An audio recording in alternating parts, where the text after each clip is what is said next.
triangles. We are going to take up another theorem today, which is called internal bisector theorem of a triangle. Now, all of us know what an internal bisector of a triangle, of an angle of a triangle is.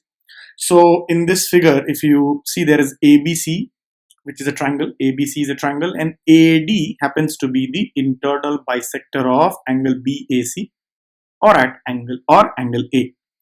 So I have measured the angle BAD and BAC. So if you notice, this is 37.15 degrees, both of them, alpha and beta.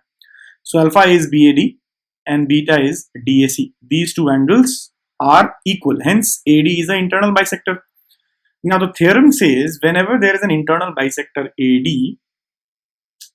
such that D lies on the opposite side to A, that is BC, then the internal bisector divides the opposite side in the ratio of the adjacent sides of the angle A. What does it mean? So if you see, AD is dividing BC into two parts. I have named it as A1 and A2.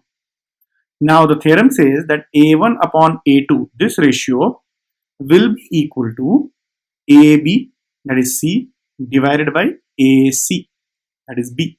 So that means A1 by A2 is equal to C by B. Clear? So I have mentioned it here as well. So AB by AC, these are the adjacent sides of the angle which we are talking about, the angle A, whose internal bisector is AD, and BD and DC are the divisions created by AD on the opposite side of BC. Okay, so hence the theorem says whenever there is an internal bisector AD, so AB by AC will be equal to BD by BC. Now if you change the position of A, so let's try and validate this, whether it is actually true or it is just one unique case which has been given over here. So as we have been doing, what we'll do in this case as well is we'll change the configuration of the triangle to as many possibilities as we can, and then we'll see whether anywhere it gets violated.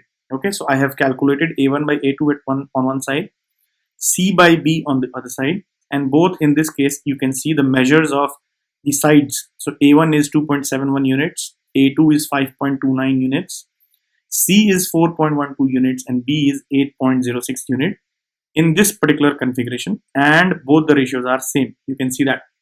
Now the idea is to validate it. How do we validate? We can change the position of A. So hence now I'm changing the position of A, you can see, right? So this is exactly in the middle. That means you see AD is bisecting BC, so hence ratio is 1. So in that case, AB is coming out to be equal to AC, correct? So this is one case. Here also you can notice that angles are same. That means AD is indeed a bisector. Okay, so now I'll change further and you can see, right? If I maintain the condition that AD is a bisector, then the ratios are always same. If I take it to the other side also, you can see the ratio is always same, right? So there is no impact whatsoever of the configuration. So why only A? Let's change position of C. See, I can change anything, and you can notice the angle always is, the angles are same, that is AD is the bisector, and the ratios are always coming out to be same. Same with B. So if I change B as well, so irrespective of position of B, the angle will change here because I am changing the orientation, so hence the software take it in a different manner altogether, but then you can see both the angles are always same. Now B, it is shown, and now here in this case it is showing angle like 331.91 because it is taking the reflex angle because of the software setup, right?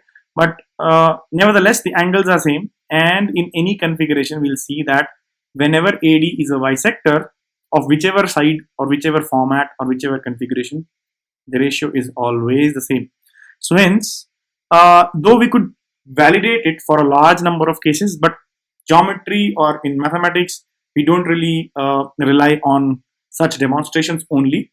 We will have to prove it for, or we have to give a general proof of this theorem. So what we'll take up in the next part of the video. So friends, in the previous session, we saw the validation of the theorem, and the theorem was that the internal bisector of an angle of a triangle divides the opposite side internally in the ratio of the sides containing the angle.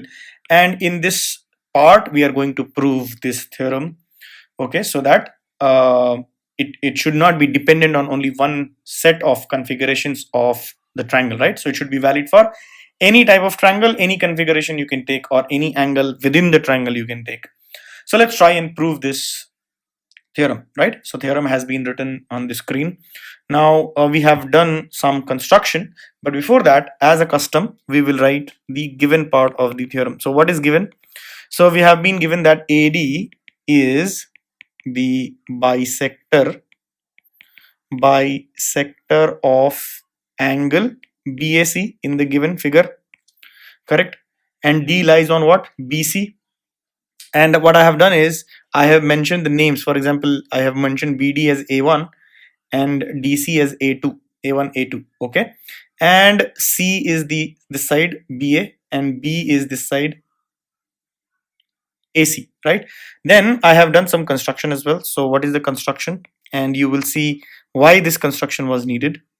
So construction is I have drawn CE parallel to AD, okay, and BA produced meets CE at E. Okay, I hope this is clear, right? Meets, so this should be meets CE at E, right? Now why is this done? Because we are going to use a theorem which we studied earlier, which is called basic proportionality theorem. Basic proportionality theorem, right? In the previous lectures we have studied this. What is that? That in a given triangle, we had learned this one. So if there's a triangle and a line bisects or not bisects, divides the two sides like this, let's say ABC. So this is A, B and C, and this is DE. Let's say a line is parallel to the third side, then we know that AD by DB is equal to AE by EC, isn't it? This is Thales theorem or basic proportionality theorem. This is what we are going to use in this particular case as well. So now it's clear that what is the construction. So guys, can I not say that if this is angle, let's say X, okay, this angle BAD is X, then obviously this angle also is X. Why? Because AD is the bisector, and since CE is parallel, this line is parallel to which line? This line, right? AD. So hence, by our knowledge of alternate interior angles, I can say this is X, alternate interior angles, and this one also will be X, corresponding angles. So let us write it down, right? So proof. Okay. Now given what is by construction, AD is parallel to CE, isn't it? Now we are going to use this. So if that is so, then angle B or angle DAC is equal to angle ACE. And why is that?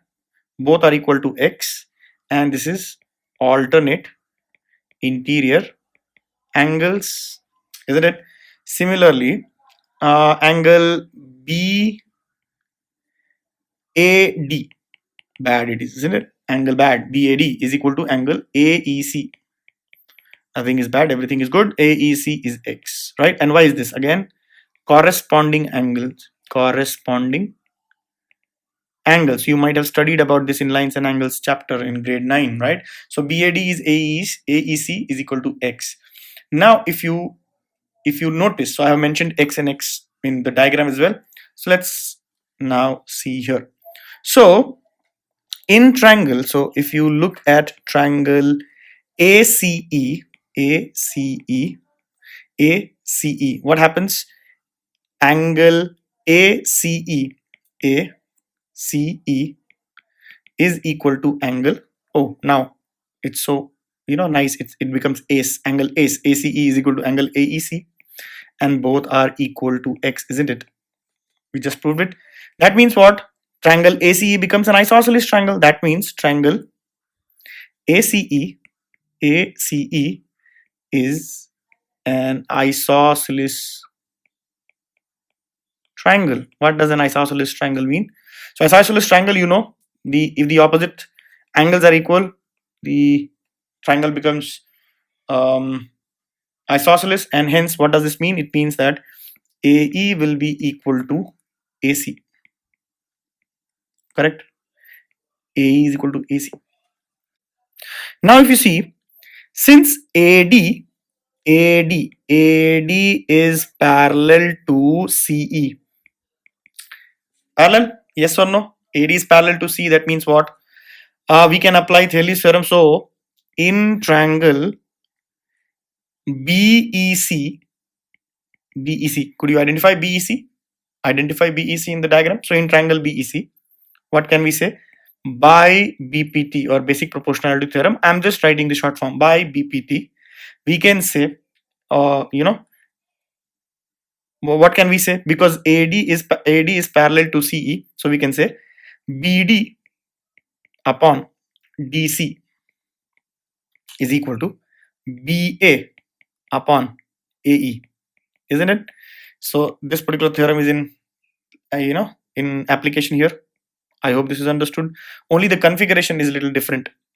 So I have just, if you see, this is nothing but this particular configuration has been turned by 90 degrees, right? So hence the parallel lines are like that. So if I have to draw this here, so this becomes like that. If you have something like this, right, then this upon this will be equal to this upon that, right? This is what is a Thales theorem, right? Now, so BD by DC is equal to BA by AE. So now BA by AE was equal to AC. See, AE was equal to AC. So this can be written as BA by AC, right? Therefore, we get BD upon DC. BD upon DC is equal to BA upon AC. Isn't it? This is what we had to prove, and hence we could prove this internal bisector theorem. So always remember, whenever there is a bisector of an angle of a triangle, then the adjacent sides are divided, or adjacent side ratio is equal to the ratio of the divided segment, right? So this by this will be equal to this by this. That's what is this internal angle bisector theorem suggests. Okay, so I hope you understood the proof. Now we are going to apply this proof.